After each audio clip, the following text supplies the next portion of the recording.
Good morning to all of you.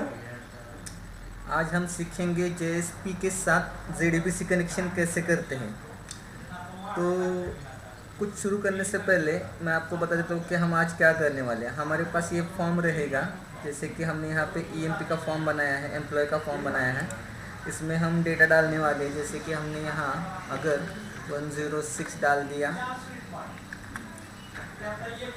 यहाँ पे नाम डाल दिया किरण करके और डिपार्टमेंट डाल दिया आईटी करके, और हम यहाँ पे सेव बोले तो ये रिकॉर्ड ऐड हो जाएगा और आपको नीचे दिखेगा। अगर हम कौन सा डेटा डिलीट करना चाहते हैं, यानी कि हमें 11 डेटा डिलीट करना है, यहाँ पे हमने डिलीट बोला तो देखो यहाँ पे डिलीट हो जाएगा, नीचे डिलीट हो गया। अभी किसी का डेटा हमें चेंज करना हो, 102, इसका नाम हमें अजय करना हो और डिपार्टमेंट हमें प्रोडक्शन करना हो और हमने यहाँ पे एडिट बोल दिया, तो आप देखेंगे कि ये 102 का डेटा चेंज हो गया। तो इस प्रकार से हम आज जेएसपी के साथ जेडीबीसी कैसे यूज़ करेंगे ये सीखेंगे। हम फुल डिटेल में सीखेंगे कैसे फॉर्म डिज़ाइन करना है, कैसे टेबल बनाना है माइस्क्यूएल में और उसके कनेक्शंस कैसे करने हैं। तो शुरू करते हैं। मैं अमरवीर, आपका online teacher expert multi solution के द्वारा हम ऑनलाइन लेक्चर लेते हैं। आज हम सीखेंगे नेटबीन्स में ये सब कुछ सीखने वाले हैं। तो पहले हमें क्या चाहिए, तो पहले हमें नेटबीन्स ओपन करके रखें और यहाँ पे एक फाइल में जाके न्यू प्रोजेक्ट बोलिए। न्यू प्रोजेक्ट में आपको अलग अलग ऑप्शंस आ जाएंगे, जैसे कि जावा, जावा एफएक्स, जावा वेब, जावा ईई, एचटीएमएल। इसमें से हम जावा वेब लेंगे, क्योंकि जावा वेबसाइट करने के लिए हमें जावा वेब लेने पड़ते हैं। जिस पेज के लिए जावा वेब ये ऑप्शन सेलेक्ट करना पड़ता है। जावा वेब सेलेक्ट करने के बाद वेब एप्लीकेशन बोलो और नेक्स्ट जाके आप उसका नाम चेंज कर दो। यहाँ पे प्रोजेक्ट का नाम आ जाता है। प्रोजेक्ट का नाम हम अपने हिसाब से रख सकते हैं, जैसे कि हम यहाँ अपने प्रोजेक्ट का नाम माई वेब ऐप ऐसे रखेंगे और इसको नेक्स्ट बोल के फिनिश कर दीजिए। यहाँ पे ग्लास फिश सर्वर हम इस्तेमाल करने वाले हैं। नेक्स्ट बोलो और फिनिश बोलो। देखिए हमने सीधा एक नया एप्लीकेशन ले लिया माई वेब ऐप करके। अभी यहाँ पे आप देखोगे तो 1 2 3 4 फोल्डर से web pages, source package, library और कॉन्फ़िगरेशन फाइल्स। इसमें हमें वेब पेजेस में जेएसपी पेज क्रिएट करना है। आप क्या करो, सिंपल माई वेब ऐप पे राइट क्लिक करो, न्यू पे जाओ और जेएसपी पेज पे क्लिक करो। देखो फिर से कर रहा हूँ, माई वेब पे जाओ, न्यू ऐप पे, न्यू एप्लीकेशन से लेकर जेएसपी बोलो। जेएसपी के बाद ये आपको न्यू जेएसपी विंडो ओपन करेगा, जहाँ पे आपको फाइल का नाम पूछेगा। तो हम यहाँ पे नाम दे देते हैं ईएमपी फॉर्म करके, यानी कि हम एम्प्लॉय के ऊपर काम करने वाली, यहाँ पे हमने ईएमपी फॉर्म करके नाम दे दिया और फिनिश बोले। फिनिश बोलने के बाद आपको अलग अलग ऑप्शंस आ जाएंगे, जहाँ पे आपको दिखाई देगा कि ईएमपी फॉर्म राइट साइड पे यहाँ पे फाइल का नाम है और यहाँ पे कमेंट्स के बीच में कुछ मैसेजेस है, वो आप डिलीट कर सकते हो। जो आपको चाहिए वो डिलीट करो, जो नहीं चाहिए वो ऐसे रहने दो। आपको ये बाय डिफ़ॉल्ट बॉडी में हेलो वर्ल्ड करके मैसेज आएगा, हेड में जेएसपी पेज करके मैसेज आएगा। तो हम टाइटल बदलते हैं एम्प्लॉय एप्लीकेशन करके, हमने यहाँ पे नाम डाल दिया। हेलो वर्ड आप बदल सकते हो। पहले तो हम एक फॉर्म डिज़ाइन करेंगे, जैसे मैं आपने देखा था यहाँ पे, ये देखो ऐसे हम एक फॉर्म डिज़ाइन कर लेते हैं। पहले यहाँ पे पहले बोलो टेबल और स्लैश टेबल, यानी कि फॉर्म डिज़ाइन हो गया। टेबल डिज़ाइन कर रहे, उसमें हम एम्प्लॉय की इंफॉर्मेशन डालेंगे, TD TR TD enter, EMP number slash TD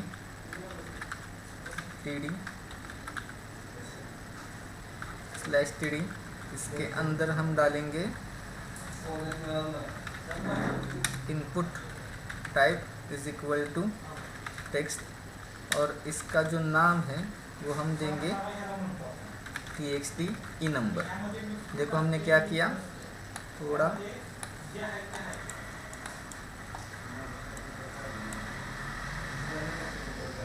छोटा कर देते हैं। ये देखो enter employ number,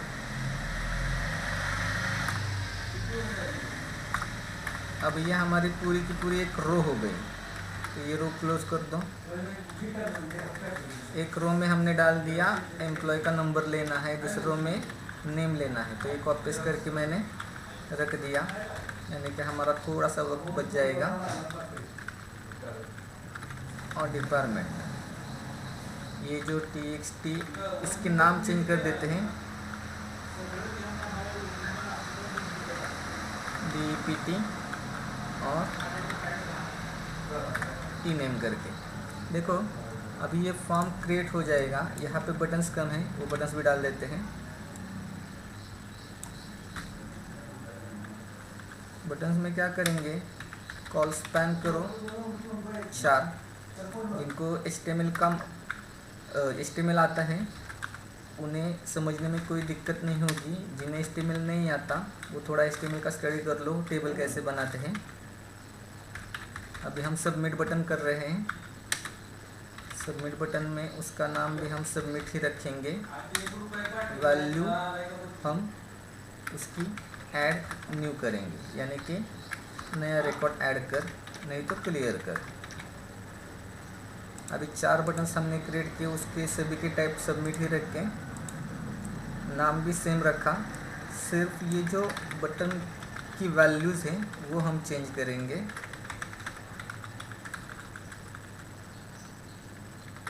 add new, save, delete and update, यानी कि हमने 4 बटन्स क्रिएट किए। अभी देखो ये हमारा फॉर्म कैसे दिखेगा। राइट क्लिक करो, रन फाइल बोलो, आपको एक एम्प्लॉय का फॉर्म क्रिएट किया हुआ मिलेगा। अगर इसको आप कलर वगैरह करना चाहते हो तो अपने हिसाब से कर लो, मैंने कोई कलर वगैरह नहीं किया। तो हम पहले सीखे how to create form in HTML with JSP। हमने पेज लेते समय JSP पे लिया, ये ध्यान में रखो। हम इसमें ही प्रोग्राम लिखने वाले और इसमें ही कोडिंग करने वाले हैं JSP का। ये फॉर्म में डाल दो। फॉर्म को एक्शन के लिए खुद का ही नाम देना पड़ेगा, क्योंकि इस पेज पे ही हम एक्शन लेने वाले हैं, जिस पेज पे हम काम कर रहे हैं। तो फॉर्म एक्शन emp form.jsp इतना ही रखो, यानी कि जिस पेज पे हम काम करेंगे उस पेज पे ही हम एक्शन लेने वाले हैं। ये फॉर्म क्लोज कर दिया। अभी अपना फॉर्म रेडी हो गया। तो पहली स्टेज तो अपनी हो गई कि हमने फॉर्म क्रिएट किया। अभी हमें डेटाबेस चाहिए जिसमें हम डेटा स्टोर करने वाले हैं और उसमें टेबल क्रिएट करने वाले हैं। तो आपको क्या करना पड़ेगा, आपके पास अगर MySQL हो तो आप MySQL ओपन करो। MySQL में देखो ये पासवर्ड पूछ रहा है मुझे, मैंने जो अपने PC में पासवर्ड डाला है MySQL का वो है ओके। वो पासवर्ड डालने के बाद आपको MySQL का प्रॉम्प्ट दिखने लगेगा।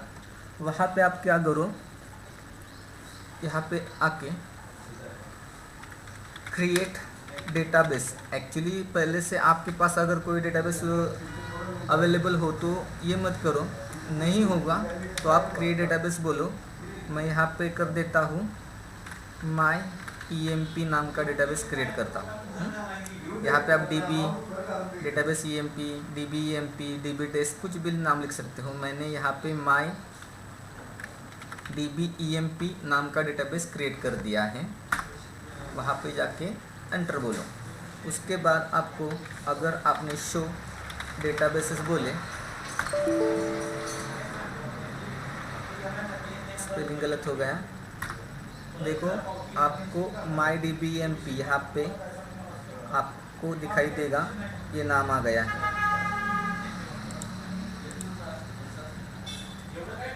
तो MySQL, MyDBEMP, DBTest अलग अलग डेटाबेसेस अवेलेबल हैं। हमने जो क्रिएट किया अभी MyDBEMP, हर बार मत क्रिएट करो, एक ही बार क्रिएट करना पड़ता है। उसमें हम टेबल क्रिएट करते हैं, EMP table, create table EMP करके। यहाँ पे EMP number integer comma EMP name varchar 100 और DEPT varchar सेमीकोलन।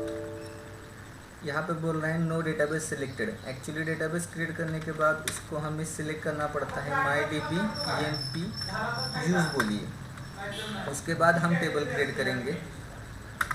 यूज़ करने के बाद यूज़ MyDB EMP और उसके बाद क्रिएट टेबल। देखो हमारा टेबल क्रिएट हो गया।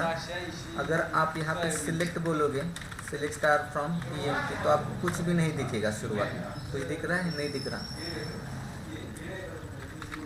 एक रिकॉर्ड हम इंसर्ट कर देते हैं, इंसर्ट इनटू, यहाँ से इंसर्ट कर देंगे क्योंकि आपको दिखाना है मुझे टेबल कैसे दिखता है। यहाँ पे इंसर्ट इनटू EMP, वैल्यूज़ बोलो 101 अमर और डिपार्टमेंट IT। देखो यहाँ पे हमने कोई प्राइमरी की वगैरह सेट नहीं किया, आप कर सकते हो। मैंने एक जस्ट एग्जांपल करके लिया है। सिलेक्ट स्टार फ्रॉम EMP, ये तो ऐड हो गया। यहाँ पे स्टार करो, यानी कि सब कॉलम डिस्प्ले करो। एम्प्लॉय नंबर, एम्प्लॉय नेम और डिपार्टमेंट का कॉलम। यहाँ पे सिर्फ एक रिकॉर्ड अवेलेबल है। अभी ये जो डेटाबेस हमने क्रिएट किया है, इसमें एक टेबल क्रिएट किया है। इस टेबल में हम इस फॉर्म के JSP फॉर्म के ज़रिए डेटाबेस इंसर्ट करने वाले, यानी कि जब हम 102 यहाँ पे डालेंगे और अमित बोलो और यहाँ पे IT यानी कुछ भी डिपार्टमेंट डालो और जब सेव बोलोगे तो ये डेटा हमें ऐड होना चाहिए इस टेबल में। ओके, फिर ऐड न्यू बोलोगे तो ये क्लियर होना चाहिए। डिलीट बोलोगे तो जो आप नंबर दोगे वो डिलीट होना चाहिए और अपडेट बोलोगे तो वो अपडेट होना चाहिए। इस प्रकार हमें काम करना है। तो पहले तो हम क्या करते हैं, सेव का कोड करते हैं। नहीं, पहले हम यहाँ पे टेबल का जो डेटा है वो डिस्प्ले करेंगे कि टेबल में अभी फ़िलहाल ये डेटा अवेलेबल है। तो इसके लिए क्या करते हैं, हम नेटबीन्स में फिर से जाते हैं। देखिए अभी ये JSP का कोड है। यहाँ पे हमने किसी भी प्रकार का JSP का कोड नहीं इस्तेमाल किया, सिर्फ और सिर्फ HTML का कोड इस्तेमाल किया है। अगर आप यहाँ पे JSP का कोड डालना चाहते हो तो आपको क्या करना पड़ता है, ब्रैकेट्स डालने पड़ते हैं, उसमें % डालना पड़ता है और इसमें आप जो भी डालोगे वो JSP का कोड हो जाएगा। अभी हम क्या करेंगे, शुरुआत में तो हमें जो भी फाइल चाहिए वो इंपोर्ट करने पड़ते हैं। इसके लिए हम क्या करते हैं, एक 3 पैकेजेस इंपोर्ट करते हैं जो हमें फ़िलहाल यहाँ पे लगने वाले। देखो @पेज, यानी कि इस पेज पे इंपोर्ट करो java.sql का package. SQL package it's important to us because हमें जो कनेक्शन ऑब्जेक्ट चाहिए, रिजल्ट सेट ऑब्जेक्ट चाहिए, स्टेटमेंट ऑब्जेक्ट चाहिए, जिसके ज़रिए हम JDBC को कनेक्शंस करने वाले हैं, क्वेरी लिखने वाले हैं। तो उसके लिए हमें SQL यानी कि स्ट्रक्चर्ड क्वेरी लैंग्वेज का पैकेज इंपोर्ट करना बहुत ही ज़रूरी है। उसके बाद इनपुट आउटपुट पैकेज की ज़रूरत है और कंटेंट जो राइट करने वाले हैं वो हम इस पेज पे राइट करने वाले हैं। इसके लिए हमें JSP राइटर का क्लास मदद करता है, इसलिए हमने वो भी पैकेज इंपोर्ट कर लिया, इस क्लास को इंपोर्ट कर लिया। तो हमने तो इंपोर्टिंग का पहले भाग कर लिया। फिर उसके बाद हमें अलग अलग जब फॉर्म सबमिट होगा इस पेज पे, यानी कि खुद पे ही सबमिट होगा, तो हमें कनेक्शंस ऑब्जेक्ट और रिजल्ट सेट के ऑब्जेक्ट से डेटा डिस्प्ले करना है। 200 रुपये तो हम पहले क्या करेंगे, 260 तुम्ही 60 रुपये एक्स्ट्रा न माझ्या इसके लिए लगने वाले सभी वेरिएबल डिक्लेयर कर देते हैं। तो हमने कौन कौन से वेरिएबल ले लिए, देखो पहले तो ये देखो डिक्लेयर करते समय JSP में ये बहुत चीज़ आपको मालूम होनी चाहिए कि ब्रैकेट्स % और नॉट बोलते हैं, यानी कि वेरिएबल डिक्लेरेशन का पार्ट नहीं तो फंक्शन डिक्लेरेशन का पार्ट रहता है। और सिंपल JSP का कोड जब लिखना हो तो आप सिर्फ % लिख सकते हो और उसके अंदर कोड डाल सकते हो।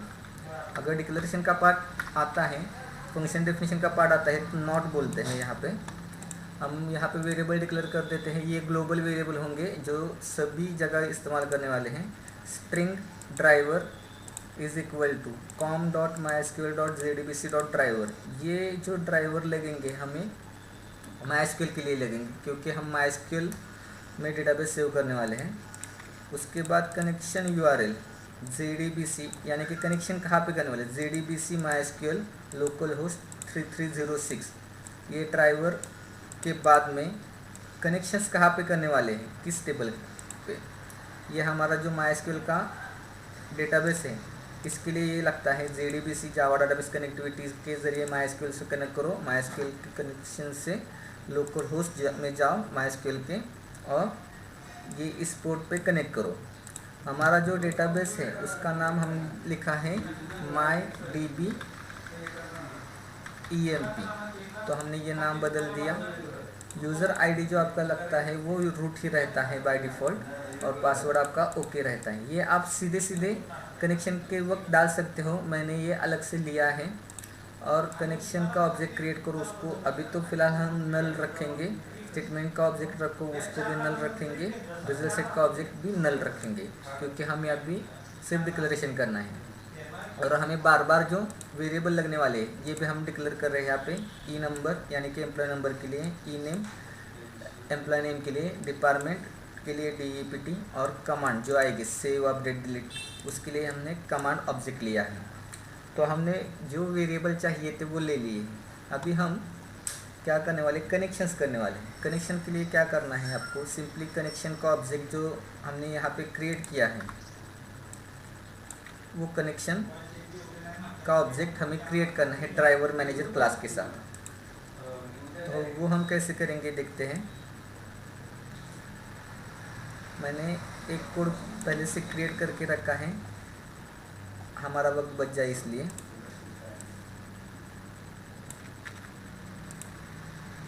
क्या करो, पहले तो यहाँ पे आ जाओ,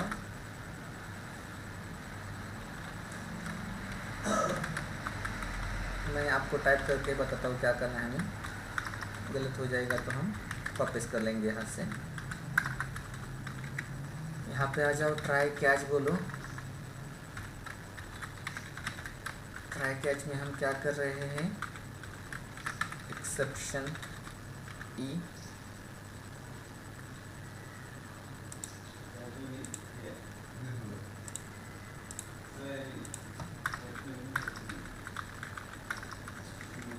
यहाँ पे कनेक्शन का ऑब्जेक्ट क्रिएट कर रहे हैं हम ड्राइवर मैनेजर। अगर आपने मेरे पिछले सेशंस देखे होंगे तो आपको आइडिया आ जाएगा कनेक्शंस कैसे करते हैं। इसलिए मेरा JDBC के सेशंस आप YouTube पे देख सकते हो। मेरे चैनल का नाम है एक्सपर्ट अमर। हमने यहाँ पे कनेक्शन का ऑब्जेक्ट करने के लिए क्या बोला, ड्राइवर मैनेजर। अभी आप दो प्रकार से कनेक्शन कर सकते हो। एक तो मैंने यहाँ पे जो डेटा दिया है driver plus connection UR, driver plus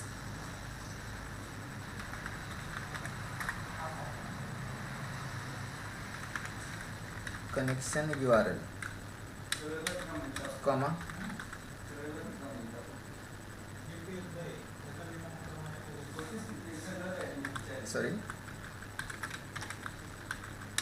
driver manager dot connection URL plus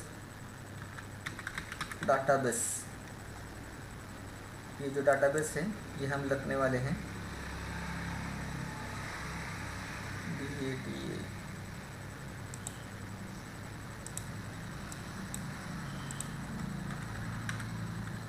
यहाँ पे नाम आ जाएगा रूट। हम यूज़र आईडी पहले से लिए है तो यूज़र आईडी रखो यहाँ पे, और पासवर्ड रखो।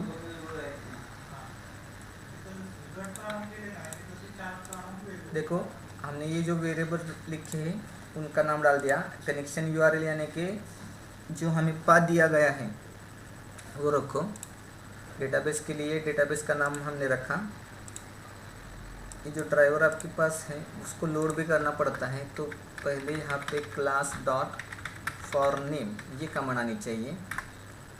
उसमें जो हमने ड्राइवर लोड किए हैं वो आनी चाहिए। अब ये देखो 2 लाइन हो गई कनेक्शंस ऑब्जेक्ट क्रिएट करने के लिए। अगर आपको ये चाहिए तो ये ले लो, नहीं तो मैं आपको एक आसान तरीका बताता हूँ। आप यहीं पे ऊपर मत करो, कुछ नीचे ही रखो, यानी कि ये जो वेरिएबल यहाँ पे क्रिएट किए हैं वो यहाँ पे मत क्रिएट करो, डायरेक्टली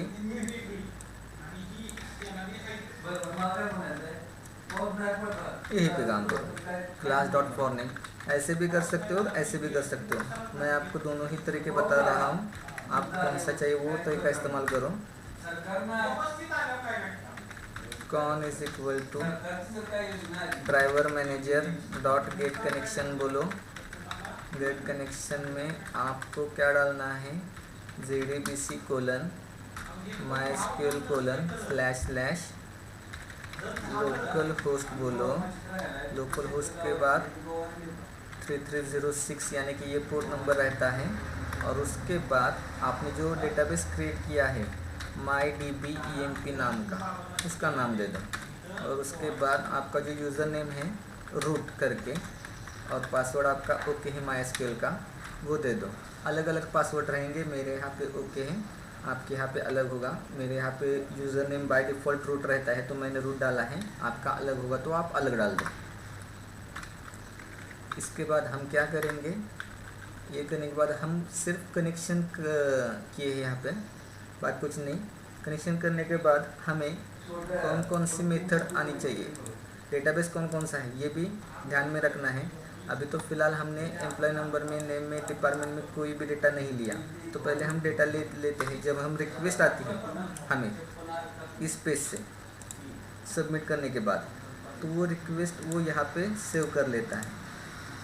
तो इसके लिए ई नंबर में जो डेटा आएगा वो रिक्वेस्ट के साथ आएगा, तो request dot get parameter method इस्तेमाल करते हैं। उसके लिए हमने की gate request dot parameter txt E number का जो डेटा है वो ई नंबर में स्टोर कर दे। वैसे ही ई नेम का जो डेटा है और DEPT का जो डेटा है वो यहाँ पे स्टोर कर दे। अभी यहाँ पे हमने लेते समय स्ट्रिंग में ही लिया है, देखो एक्चुअली ई नंबर जो है यहाँ पे हमने लेते समय इंटीजर में रखा है, तो हम वो कन्वर्ट करके स्टोर करने वाले हैं। टेक्स्ट नंबर को ले लिया ई नंबर में, txt ई नेम और txt DEPT, अलग अलग डेटा हमने इस वेरिएबल में ले लिए। अभी लेने के बाद हमें क्या करना है, अगर उसमें कुछ एरर आती है तो क्या करो, एरर तो आने वाली है पहले अगर कुछ नहीं हो तो यहाँ पे ये ब्लैंक कर दो।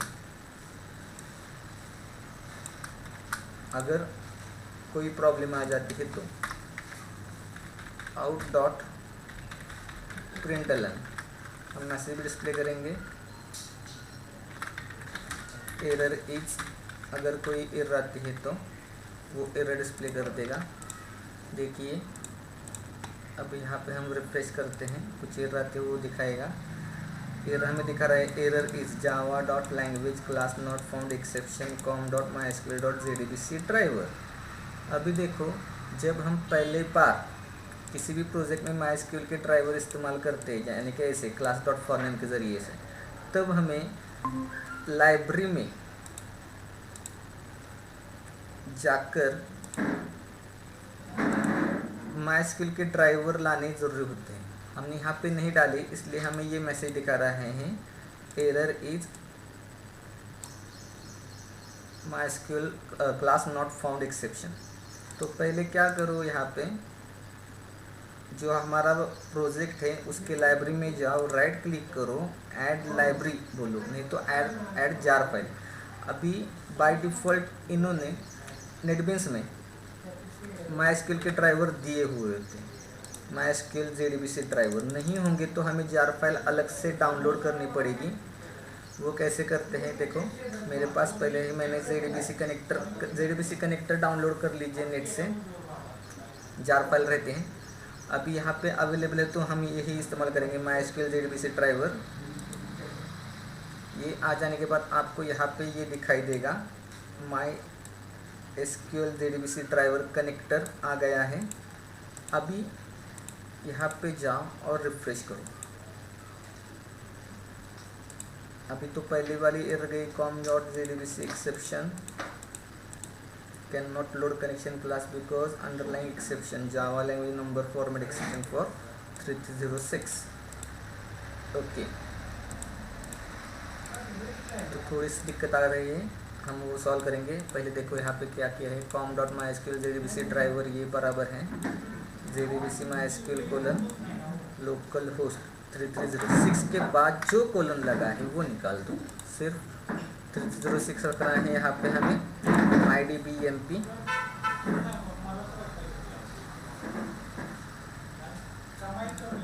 और फिर उसके बाद हमें क्या करना पड़ता है, ये होने के बाद फिर से एक बार आप यहाँ पे आके रिफ्रेश करके देखो, आपकी ये एरर चली जाएगी। फिर से एक बार रन को राइट क्लिक करके रन बोलो।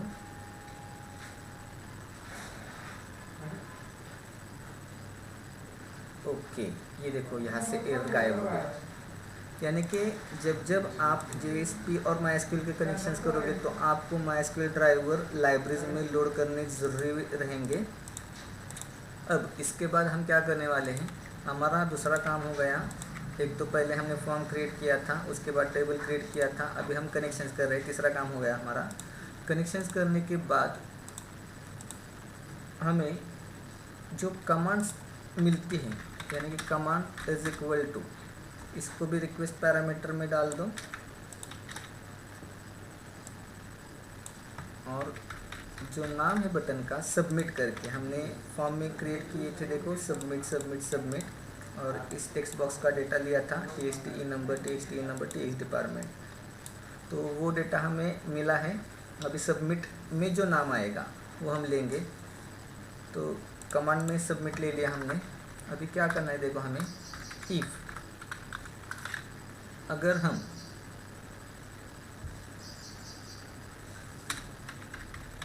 Command dot equals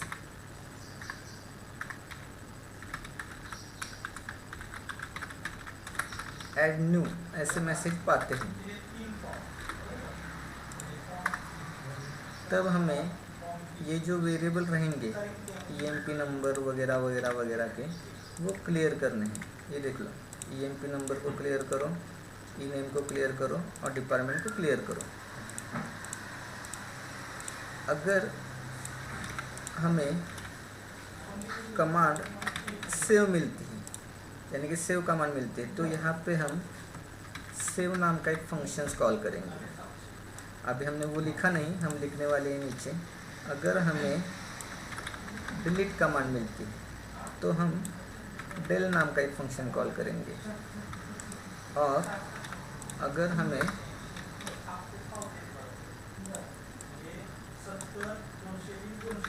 update command मिलती है तो हम एडिट फंक्शन को कॉल करेंगे। देखो हम 3 फंक्शन लिखने वाले हैं सेपरेट से। सेव बटन पे क्लिक किया तो सेव फंक्शन को कॉल करेंगे, डिलीट बटन को क्लिक किया तो डिलीट फंक्शन कॉल करेंगे, अपडेट बटन को क्लिक किया तो एडिट फंक्शन कॉल करेंगे। अब ये फंक्शन जो है हम नीचे लिखने वाले हैं। फंक्शन लिखते समय % लिखो और यहाँ पे नॉट बोलो।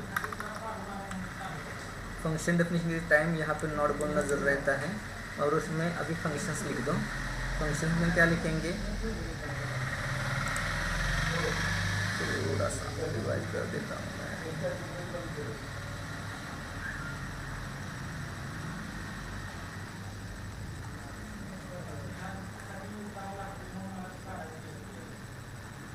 ओके,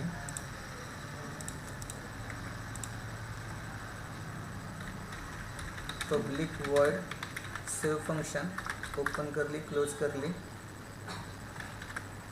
ये पहला फंक्शन हो गया अपना।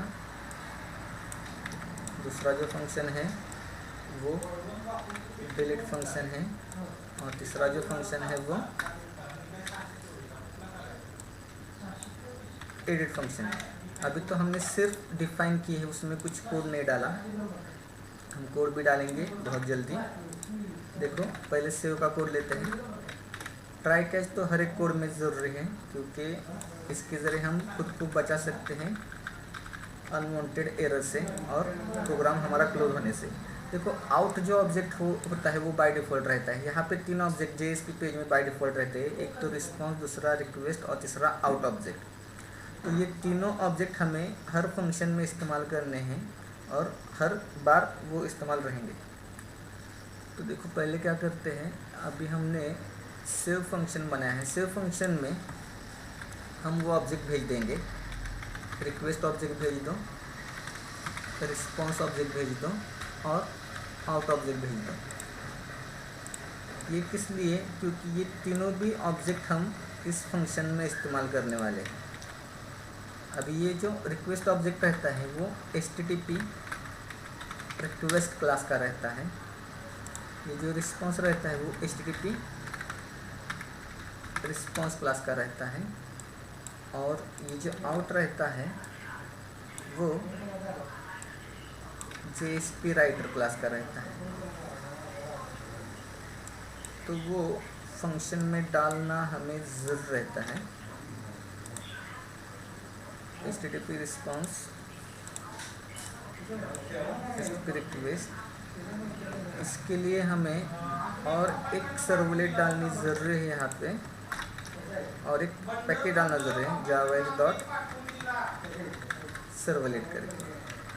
अगर आप यहाँ पे ऐसे डाल दोगे तो मे बी आपकी जो एरर है वो यहाँ से चली जाएगी। नहीं, 1 मिनट हम देखते हैं क्या गलत हो गया।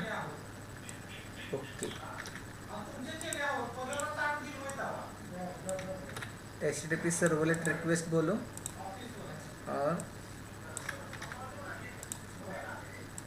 HTTP सर्वलेट रिस्पॉन्स, ऐसे मैसेज दे दो JSP राइटर का आउट ऑब्जेक्ट।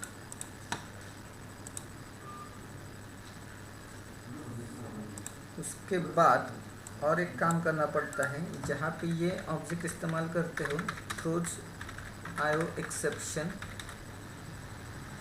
ये मैसेज डाल दो, यानी कि जो आउट में एरर आ जाएगी वो दूर हो जाएगी। देखो हमने सिर्फ एक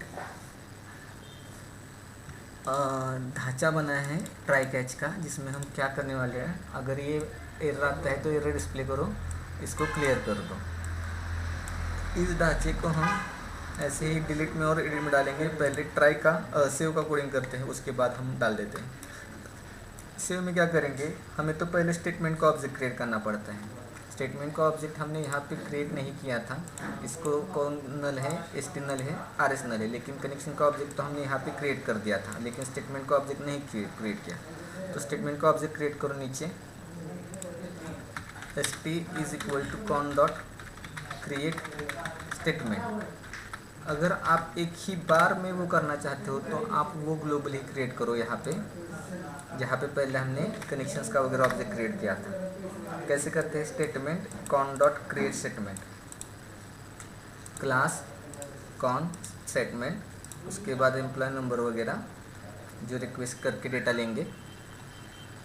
अभी सेव में गए, सेव में जाकर क्या करो, स्टेटमेंट का ऑब्जेक्ट क्रिएट तो किया है, उसमें स्टेटमेंट लिखनी पड़ती है। तो कैसे लिखेंगे, integer j = st dot execute update, यहाँ पे इंसर्ट इनटू, देखो हम क्या कर रहे हैं, इंटीजर j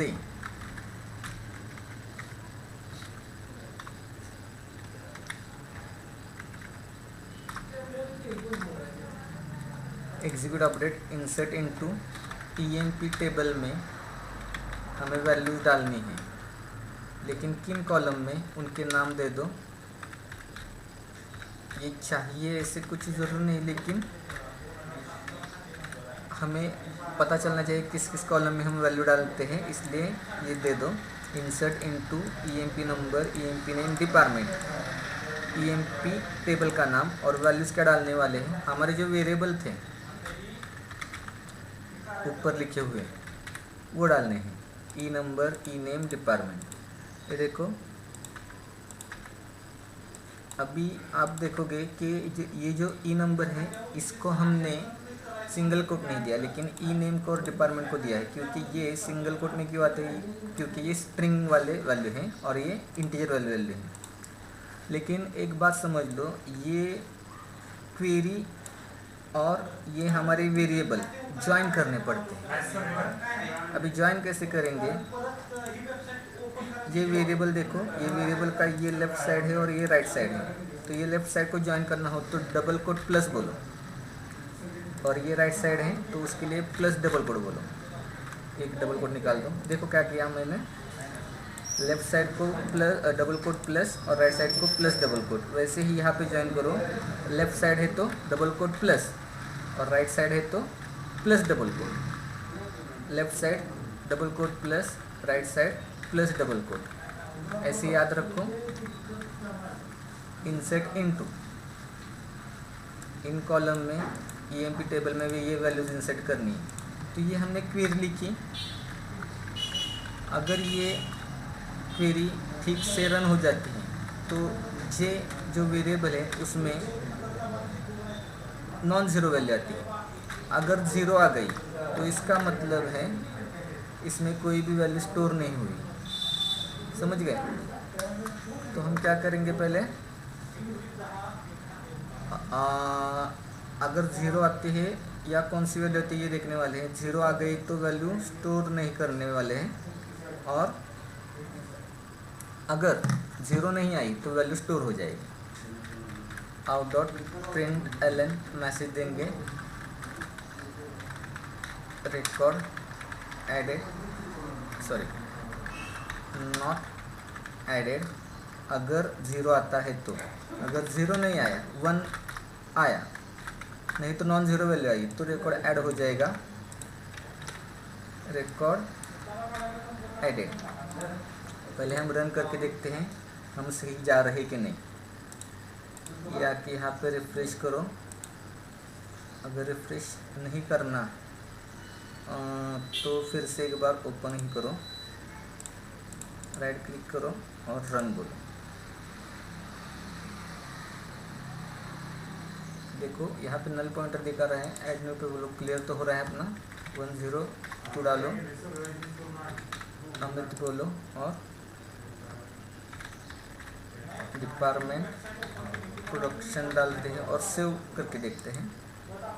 ओके, एरर क्या आई देखो, com.mysql JDBC exception JDBC4 syntax error है।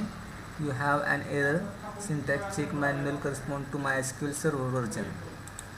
EMP नंबर, यानी कि हमारा कुछ तो गलत हो गया है क्वेरी लिखने में, ऐसे हमें इंस्ट्रक्शन दे रहा है वो।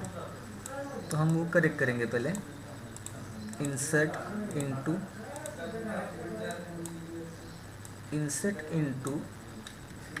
EMP, उसके बाद कॉलम नेम डालो। अब ये करेक्ट हो गया। यहाँ पे आओ, फिर उसको रिफ्रेश बोलो। देखो ये रिकॉर्ड ऐड हो गया अपना। रिकॉर्ड ऐड हो जाने के बाद हम यहाँ पे आएंगे। देखो अपना ये रिकॉर्ड ऐड हो गया। तो हमने सेव का कोडिंग तो सीख लिया कि रिकॉर्ड कैसे सेव करते। सिंपल क्वेरी रहती है, इंटीजर से st execute update insert into EMP table में। मैं गलतियाँ भी कर रहा हूँ क्योंकि आपको सीख मिले कि ये कैसे करते हैं। उसके बाद j इज इक्वल टू 0, ये एक जैसा रहेगा। अभी यही कोडिंग हमें डिलीट और अपडेट में इस्तेमाल करनी है। तो हम इसको कॉपी कर लेते हैं। कॉपी करने के बाद इसको डिलीट में पेस्ट करेंगे, इसको एडिट में पेस्ट करेंगे। इसको पेस्ट करने के बाद आपको ये जो सेव के यहाँ पे लिखा था वही काम आपको डिलीट के यहाँ भी करना है, ध्यान में रखना।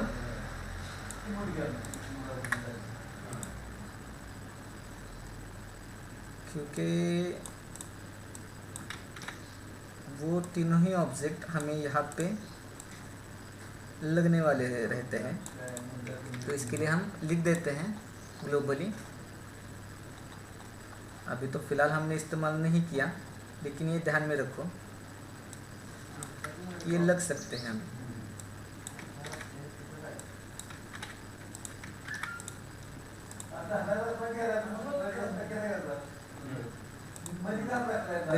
फंक्शन कॉल करते समय हमने कैसे कॉल किया उसको, सेव तीन ऑब्जेक्ट रिक्वेस्ट का, रिस्पॉन्स का, आउट का, रिक्वेस्ट रिस्पॉन्स आउट और एडिट में रिक्वेस्ट रिस्पॉन्स आउट।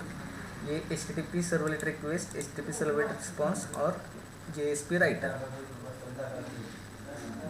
उस ऑब्जेक्ट को यहाँ पे कॉल कर दिए, एडिट में कॉल कर दिया। अभी डिलीट का कोड लिखते समय कैसे करेंगे ये देखो, ई नंबर में जो वैल्यू आती है, E number is equal to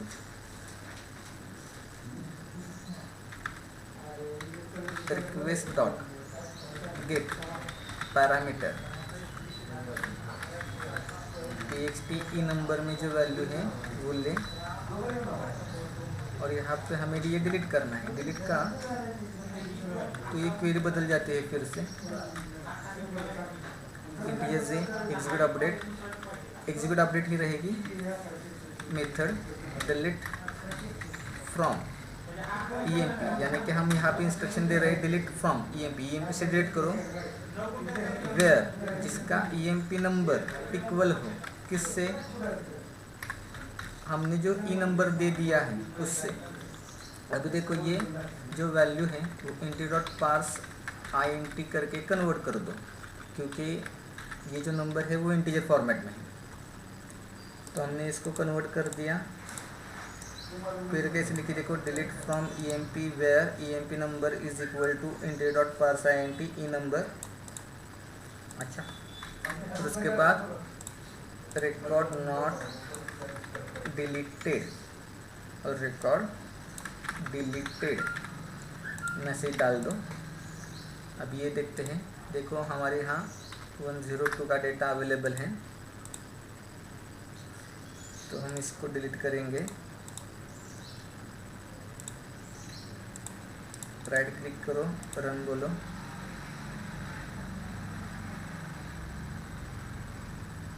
मतलब पॉइंटर एक्सेप्शन ऐड में बोलो 102 का डेटा हम डिलीट करने वाले हैं।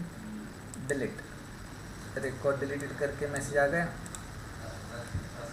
सच में डिलीट हो गया कि नहीं, यहाँ पे आके देखो हो गया डिलीट। ओके, फिर से ऐड करते हैं उसको 102 achieve production save, record added message आ गया। अभी ये डेटा हम नीचे भी डिस्प्ले करेंगे, अभी तो कुछ नहीं हमने किया, लेकिन वो डिस्प्ले करने वाले हैं जल्दी। देखो क्या कर रहे हैं हम, अभी अपडेट करना है। अगर यहाँ पे नाम है 102 का नाम चेंज करना है, तो प्रोडक्ट डिपार्टमेंट चेंज करना हो तो कैसे करेंगे देखो। इसके लिए अब हम एडिट में जाएंगे, देखो सिलेक्ट करते हैं फिर से एक बार,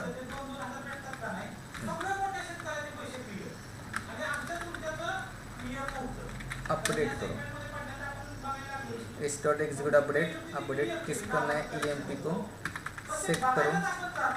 EMP name is equal to E name comma DEPT is equal to single quote में हमारा DEPT वेरिएबल, वेयर आपको SQL की क्वेरी की जानकारी होनी बहुत ज़रूरी है। SQL करते समय, JDBC करते समय EMP number is equal two plus E number. देखो ये EMP नेम टेबल के कॉलम का नाम है और ये ई नेम अपने वेरिएबल का नाम है, जहाँ वह ऊपर हमने जो डिक्लेयर किया था। इसको ज्वाइन करना है हमें, डबल कोट प्लस और प्लस डबल कोट, लेफ्ट और राइट साइड ध्यान में रखो। ये लेफ्ट है डबल कोट प्लस और ये राइट है प्लस डबल कोट, ये सिर्फ राइट है, इसको ज्वाइन नहीं करना लेफ्ट से राइट से। ओके, ये हो गया। अभी अपडेट क्या करना है वो भी लिख दिया, मैसेज बदल दो, रिकॉर्ड नॉट अपडेटेड और रिकॉर्ड अपडेटेड, ठीक है। अभी देखेंगे ये अजित और प्रोडक्शन है, इसको हम सेल्स में डाल देंगे। राइट क्लिक करो, फिर से एक बार रन बोलो,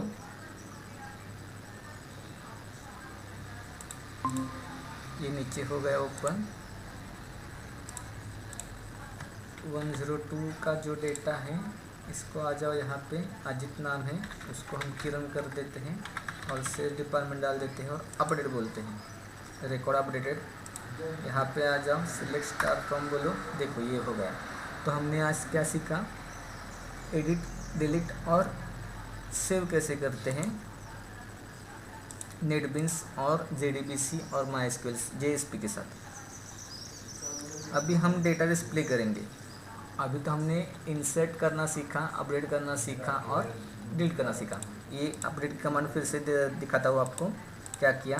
ST execute update, update EMP, set EMP name, की नेम, डिपार्टमेंट को चेंज कर दिया, where EMP number is equal to, यानी कि यहाँ पे आपको आपकी जो कॉलम चेंज करने है उसका नाम डालना है, ये ध्यान में रखो। और किसके ज़रिए, इस EMP नंबर के ज़रिए, ये ध्यान में रखना बहुत ज़रूरी है। फिर अभी नीचे हमें डेटा वो शो करना है, क्या करना है, शो करना है।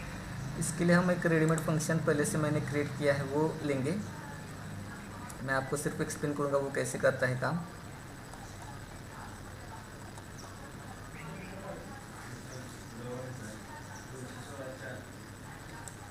एक शो टाइप का ना एक फंक्शन ऑलरेडी मैंने क्रिएट किया है।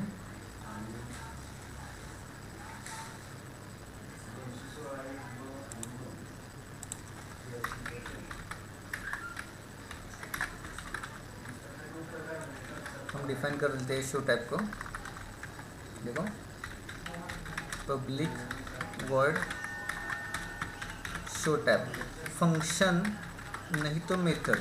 प्रोग्रामिंग में बहुत ही इम्पोर्टेंस रहते हैं, इसको हम जब चाहे जहाँ चाहे कॉल कर सकते हैं। डिफाइन करना पड़ता है एक ही बार, इसलिए आपको फंक्शंस के बेसिक्स मालूम होना बहुत ज़रूरी है, क्लास के बेसिक्स मालूम होना बहुत ज़रूरी है, SQL क्वेरी मालूम होना बहुत ज़रूरी है। तो शो टाइप में क्या करेंगे हम, हमें ये डेटा डिस्प्ले करना है। RS is equal to, try catch डालो पहले, जहाँ पे जाओ ट्राई कैच डालो, नहीं तो बहुत बड़ी एरर क्रिएट हो जाती है, ये ध्यान में रखना। प्रोग्रामर का काम ही होता है ट्राई कैच के ज़रिए बचाओ, ये डिफरेंस है अपना।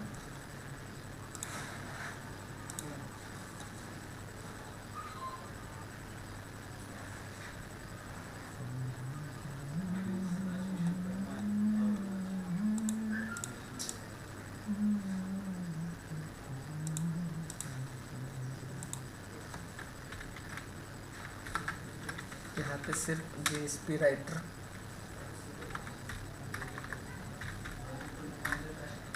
आउट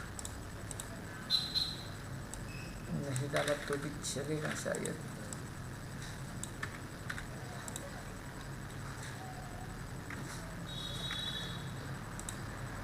ये पूरा का पूरा फंक्शन ही कॉपी कर देता हूँ, सिर्फ एक्सप्लेन करता हूँ आपको। यहाँ पे इसमें क्या क्या किया है, देखो पब्लिक स्ट्रिंग शो टैब बोला, यहाँ पे स्ट्रिंग डेटा नाम का एक वेरिएबल ले लिया जो फिलहाल तो ब्लैंक है। उस डेटा में क्या करेंगे, जो भी वैल्यूज आएंगी रिकॉर्ड सेट से, रिजल्ट सेट से, वो डिस्प्ले करने वाले टेबल से। ट्राई कैच डाल दिया, ट्राई कैच में हमने एक क्वेरी ले ली, स्ट्रिंग SQL में बोला सिलेक्ट स्टार फ्रॉम EMP, यानी कि इस EMP टेबल में जो भी वैल्यूज़ हैं वो आप सिलेक्ट कर लो और SQL में डाल दो, यानी कि एक स्ट्रिंग वेरिएबल क्रिएट किया। फिर उसके बाद RS टाइप करो, RS में s.execute क्वेरी, उसमें SQL यानी कि ये जो क्वेरी लिखी है वो यहाँ पे एग्जीक्यूट कर और RS में जो भी रिज़ल्ट आएगा वो डाल दे। यानी कि अभी मेरे पास जो दो रिकॉर्ड्स हैं, ये और ये रिकॉर्ड्स RS में आ गए, लेकिन result set at the time एक ही रिकॉर्ड हैंडल कर सकता है, इसके लिए हम वो नेक्स्ट फंक्शन के ज़रिए निकालेंगे। फिर उसके बाद क्या करो, data is equal to data plus ये ज्वाइनिंग किया, यानी कि हम टेबल क्रिएट करने वाले हैं डिस्प्लेइंग के लिए, तो इसको बोलो टेबल अलाइन करके डेटा में डाल दे। ज्वाइन कर रहे हैं इस डेटा में, ये ज्वाइन कर। फिर RS.next, उसके बाद डेटा जो भी है उसमें एक TR का टैग ऐड कर। उसके बाद डेटा में डेटा प्लस TD यानी कि टेबल डेटा कॉलम ऐड कर उसमें एक रिकॉर्ड ऐड कर rs.getInt, यानी कि एम्प्लॉय का जो कॉलम है उसकी वैल्यू डिस्प्ले कर और ये एक टेबल क्रिएट कर। उसके बाद डेटा में फिर से डेटा में ऐड कर जा एम्प्लॉय का नेम, फिर डेटा में ऐड कर दे डिपार्टमेंट का डेटा, गेट स्ट्रिंग यानी कि यहाँ से निकाल रहे यहाँ पे फीड कर रहे, यहाँ से निकाल रहे फीड कर रहे, फिर ये रो क्लोज कर। ऐसे जब तक डेटा है वो तब तक डिस्प्ले करेगा, फिर उसके बाद डेटा में जाओ वो उसको क्लोज कर दो। अगर कोई ये रहती है तो यहाँ पे डिस्प्ले कर दो और ये जो डेटा हमने क्रिएट किया है वेरिएबल उसको रिटर्न बोलो। इसके ज़रिए क्या करेंगे, ये जो स्ट्रिंग रिटर्न होगी डेटा की वो हम जहाँ चाहे प्रिंट कर सकते हैं। तो हम वो क्या करेंगे, सबके नीचे फॉर्म के बाद हम यहाँ पे आके बी में पैराग्राफ में वो डिस्प्ले करेंगे। अलाइन सेंटर बोलो इसका और यहाँ पे आओ। अभी ये JSP में कोड है तो % is equal to show tab बोलो सेमीकोलन।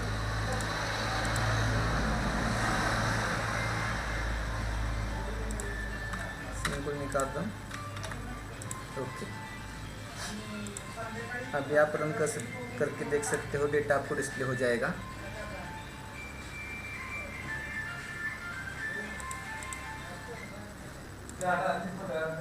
ये देखो आपको डेटा दिख रहा है यहाँ पे। ऐड न्यू बोलो, 103 राहुल और सॉफ्टवेयर डाल दिया, सेव बोलो। देखो यहाँ पे डेटा आ गया। इसकी अलाइनमेंट सेंटर को है। अगर आपको अपने टेबल के अलाइनमेंट भी सेंटर करनी हो तो आप यहाँ पे जाके align is equal to centre कर सकते हो। तो आपको क्या दिखेगा, ओके। ये क्लोज कर देते हैं, फिर से राइट क्लिक करो और रन फाइल बोलो।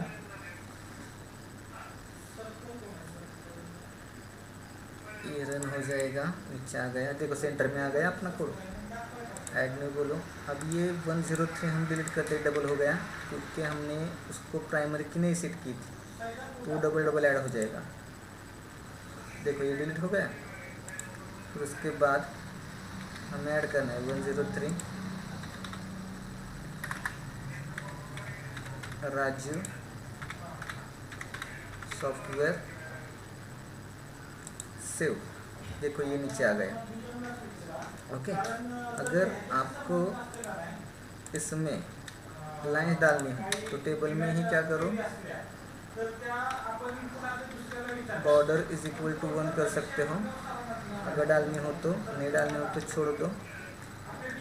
ये डिस्प्ले करते समय भी यहाँ पे बॉर्डर इज इक्वल टू 1 कर सकते हो आप।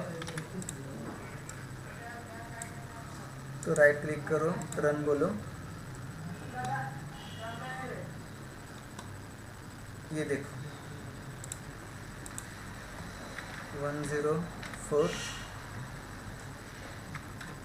सूरज और IT सो बोलो। देखो ये टेबल आ गया। तो आज हमने सीखा JSP के ज़रिए हम कैसे टेबल में डेटा डालते हैं, डिलीट करते हैं और अपडेट करते हैं। आशा है आज आपको ये ट्यूटोरियल पसंद आ गया होगा, क्योंकि JSP में काम करना थोड़ा सा मुश्किल हो जाता है बच्चों को। तो मैंने ये इजी तरीके से बताने की कोशिश की है।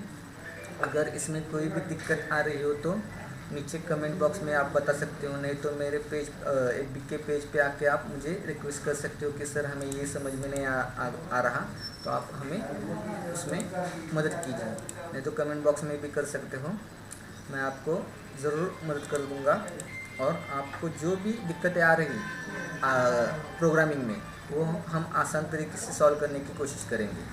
चलो फिर आज का सेशन यहाँ पे क्लोज करते हो और मेरे YouTube चैनल को लाइक कीजिए, सब्सक्राइब कीजिए।